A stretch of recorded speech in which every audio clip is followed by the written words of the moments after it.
आज हम बात करते हैं अजीम सूफी शायर शाह अब्दुल लतीफ़ भिठाई की। शाह अब्दुल लतीफ़ भिठाई रहमतुल्लाह अलैह बरे सगीर के अजीम सूफी शायर थे। आपने अपनी शायरी के ज़रिए अल्लाह और अल्लाह के रसूल सल्लल्लाहु अलैहि वसल्लम के पैगाम को आम लोगों तक पहुँचाया।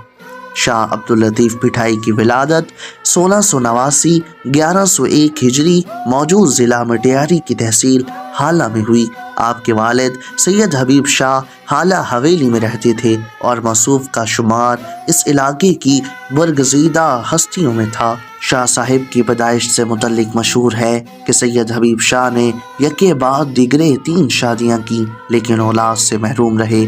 आपने अपनी इस महरूमी का जिक्र एक दरवेश कामिल से किया, जिसका इसमें गिरामी अब्दुल लतीफ़ बताया जाता है। मौसूफ ने दुआ करते हुए कहा कि इंशाअल्लाह आपकी मुराद भर आएगी। मेरी ख्वाहिश है कि आप अपने बेटे का नाम मेरे नाम पर अब्दुल लतीफ़ रखें। खुदा ने चाहा तो वो अपनी खसूसियात के लिहाज से यकताए रोज़गार होगा। सैयद हबीब शाह की पहली बीवी से एक बच्चा पैदा हुआ। दरवेश की ख्वाहिश के मुताबिक इसका नाम अब्दुल लतीफ़ रखा, लेकिन वो बचपन में ही फौत हो गया। फिर इसी बीवी से जब दूसरा बेटा पैदा हुआ तो उसका नाम फिर अब्दुल लतीफ़ रखा गया, और यही लड़का आगे चलकर दरवेश की पेशनगोई के मुताबिक वाकई यगाना रोज़गार हुआ। शाह अब्दुल लतीफ़ भिठाई ने इब्तदाई तालीम नूर मोहम्मद जत भट्टी से हासिल की और भिटशा 12 मील दूर गांव वाही के रहने वाले और मशहूर मुदर्रिस थे।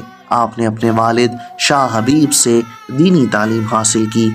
शाह अब्दुल लतीफ़ भिठाई के आबा व अजदाद सदात के एक अजीम ख़ानदान से ताल्लुक़ रखते हैं। आपका सिलसिला नसब इमाम अली मुर्तज़ा अलैहिस्सलाम और रसूल खुदा सल्लल्लाहु अलैहि वसल्लम तक पहुँचता है। शाह अब्दुल लतीफ़ की विलादत के कुछ दिन बाद इनके वालिद अपने आबाई गाँव छोड़कर कोटरी में आकर रहने लगे।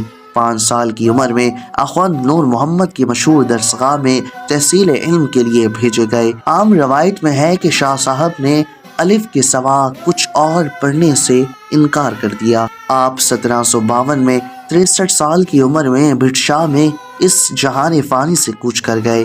हर साल इस दिन के मौके पर शाह अब्दुल लतीफ़ भिठाई की उर्स की तकरीबात मुनक्कद की जाती हैं।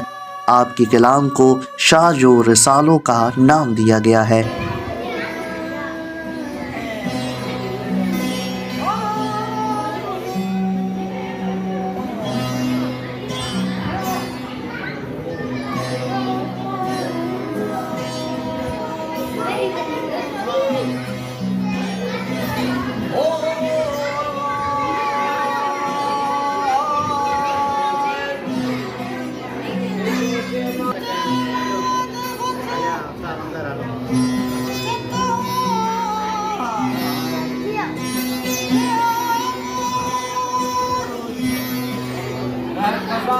दम कोई तह करे कांधी थिया।